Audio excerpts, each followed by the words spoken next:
All right, we're going to do a little testing today on the Ruger Precision rifle. This rifle belongs to a family member, and we're going to go ahead and start off with a few rounds that I've built. I just want to give you a heads up on this magazine. This magazine is built by Mag. It's a PMag, and 7.62 by 51, and it's a 10 shot. So we'll go into more details on that later, but hopefully you can see that right there. It's got some part numbers and things like that. LR or SR model rifle, PMag 10. So that's what it is, 7.62 by 51, made by PMag, Magpul Industries Corporation. So we'll give this a try. I want to talk about the rifle just a little bit first. I measured the barrel. The barrel is .308 caliber. It has the muzzle brake, which is very nice and loud. Make sure that you wear ear protection, either earmuffs or some nice roll-up spongy things in your ears. It does have a rail, Picatinny type of rail here for your scope. It has what looks like an M-lock, but that is not an M-lock. That's a key lock type of a rail on that. Key mod, I think is what they call it. It's one of their older versions. I think this was maybe a 2019, 2020, so it's a few years back. But they have switched over to the M-lock. So I had to do a little adaptation on my adapter itself. These guns are pretty slick. I played with the bolt a little bit, and it's very slick operating bolt and very well built. It's kind of a short throw. It's not a large angle, and it gives you plenty of room for your scope. It's got an oversized handle on it. That's really nice. It does have the small little safety on the trigger. It looks very much like a AccuTrigger that Savage uses. Looks similar to that. It has a very light pull. We will measure that later, but it's crisp and light. The mag goes in. Your mag releases here. You can see that is a very good place for that. I'll go ahead and get that inserted. That latched in good. Do a quick test. That's latched, so that's good there. The safety on this is similar to, not exact, but similar to an AR-15 platform. It doesn't quite make the full stroke. You can see the safety there. There's fire and there's safe. We'll go ahead and put that in safe before we close the bolt. So overall, it's a very good design. Barrel length is about 19 inches if you measure from right here, from right there at the receiver. It's fully free-floated, and it stops about right there at 19 inches, and then this is worth about 2. So about 19 to 21 if you add the brake on there. It's almost a 2-inch brake. We're going to use today bipods on the front, which is a good setup. I've read lots of articles about sandbags on the front versus bipods. Bipods do a fine job. SWAT team uses them. Navy SEALs use them. That's a Harris bipod. Retractable, I think those are 11 to 13s. And they do pivot. So if you need to make a slight pivot, you can see that clearly there. I'm pivoting the gun back and forth. So that's to get your crosshairs dead on in case you're on a rooftop at an odd angle, or maybe the hood of a car or something where one leg is short, one's long. You can always pivot. This does have a fully adjustable buttstock, which is set up really a lot like a vice grip is. You've got a swing lever on one side that cam locks it, and a nut on the other side. I'll go ahead and show you that detail. We can get into that a little bit later, but it has a nut. You can unlock this just like you do vice grips, turn the nut and either add more or less tension to it. Now, what I have found is to keep these from interfering with each other, you can swing these either way. That cam will swing up or down, and this one going down and that one going that way. They interfere with each other. Or if you go that direction with this one, the cheek piece itself can interfere. So I just made it to the rear and up on this because that way I can get my hand on it quick if I need to.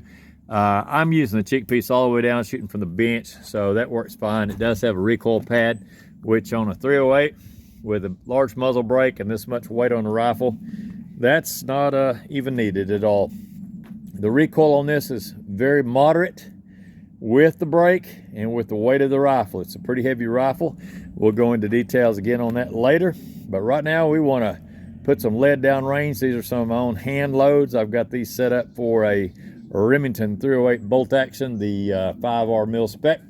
It likes them real well. I'll shoot them hole for hole for hole at 100 yards. So today we're only going to be printing at 25. I'm not going to worry about deadly accuracy center wise. We're not going for a specific mark. We're just going to shoot for group and get used to the trigger. So we'll be back with you here in just a short second. Okay, I'm going to go back to the bench and we'll give this thing a try, see how she does. Shooting 178 grain Hornady ballistic tip boat tail bullet, and we're going to push it right at 2,600 foot a second. So we'll give it a try.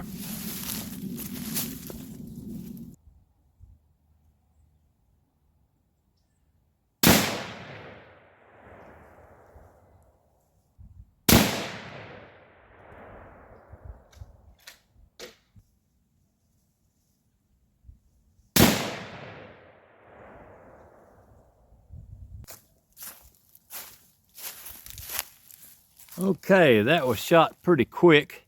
I didn't spend a lot of time on the bench letting my heart get all settled in. I'm running back and forth, making all my excuses. But as you can see, let's get up close and personal. That's not bad at all considered. And that load is not tuned for this gun. And I'm wiggling around a little bit, but that's definitely a single hole. We'll call that pretty good group. One of them's a little bit elongated. It looks like all three of them are kind of in a little bit of a row there, but one of those is a cold barrel shot also.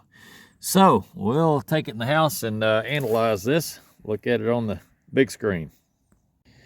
Okay, just to conclude this video, we have measured this out, and this is not with my calipers, but I'm going to call that 5/8 of an inch, and I'll put that on the screen in a fractional, and then we'll subtract out the 0.308 and find out exactly what that group size is. This is only 25 yards, and like I say, I did this in a pretty good rush, but here's what I'm going to draw for a conclusion today. You don't learn everything on a fast video, not spend a lot of time, only fired 3 shots with it, but this is part of the intro. Here's what I've learned. This rifle is very easy to shoot. It is ergonomic.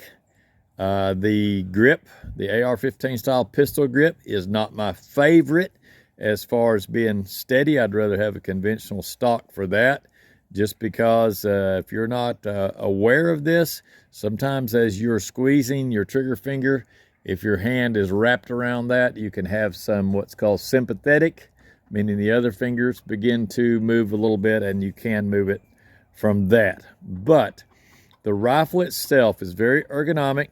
If you know that and you know not to move your other fingers, you're fine. The rifle is very nice and heavy. We will cover the details on that later. I'll weigh it in, and I'll quote you some book specs on that too.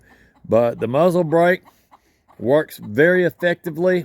It is it's definitely not just for looks. Ruger spent the time. They've got the gas going out at 3 and 9 o'clock, and they've got that cut in such a way that it's definitely blowing a lot of gas in a way to try to pull that barrel forward as the ignition and the chamber and all that's trying to kick to the rear. It's blowing it in such a way, blowing the gas rearward and trying to pull the gun forward. So brake works good. The trigger is excellent. I didn't feel any take up at all. No crunchiness, no creep. I haven't measured over travel on it, but it will really surprise you. You get your scope in place, and it'll do a fine job. I've got the stock set exactly like I like it. This particular scope is definitely a low-end scope, so don't fault the rifle for that. It's not a bad scope. It's just it's got some it's a Center Point is the name brand on that. That is a Chinese special, guaranteed. But the Center Point is got some very fat crosshairs. And I'm shooting at 12 power, which you don't need 12 power, but I always try to go to nth degree. 12 power at 25 yards, so I can see every little detail. And I'm probably going to get me a different target that's got some fatter vertical and horizontal lines on that to help it out. But when we stretch it on out to 100 yards, we'll be able to tell more about it. So far, so good. I like the rifle. It's not one I would want to go packing out through the woods, but if a man or woman wanted to take this up in a deer stand and lay it on a rail, this would definitely be, as the name implies, a Ruger precision rifle. The bolt makes it excellent because you don't have to worry about a gas system failing you or having to be ultra clean or anything like that, and it is very smooth. It has a little slack, which is good for dirt and all that, but it goes up, locks up good, unlocks good. It's crisp. I mean, it's really a nice operating bolt. Ruger did their homework on that thing, and I believe it is a 2-lug. We'll pull that out again later and talk about that. To pull these bolts out, it's not really hard, but this stock folds to the side, so you fold the stock completely out of the way and latch it, and then it has a release. I'll show you that in detail. It has a release on this side, and that's your release right there. So that has to be depressed all the way, and once that's depressed all the way, that's just a catch. It catches the bolt face and keeps it from coming out. So, but with that pushed and this rear slung over, and it's got a control right there for that. You push that and it's very, very good design. Let's see how that works on the other side. You can see that there. It's just got a cleat, and when you do that, it lets go of the frame of the gun, the receiver of the gun. It lets go of that receiver when you push that out. Show the detail right there. Once you let go of that, that'll swing around no problem. So it's a good design. Very nice rifle. So far, so good. And I hope you enjoy the video, and just keep coming back. Please tap the like and subscribe, and you'll get a whole bunch more. Thanks, and over and out for now.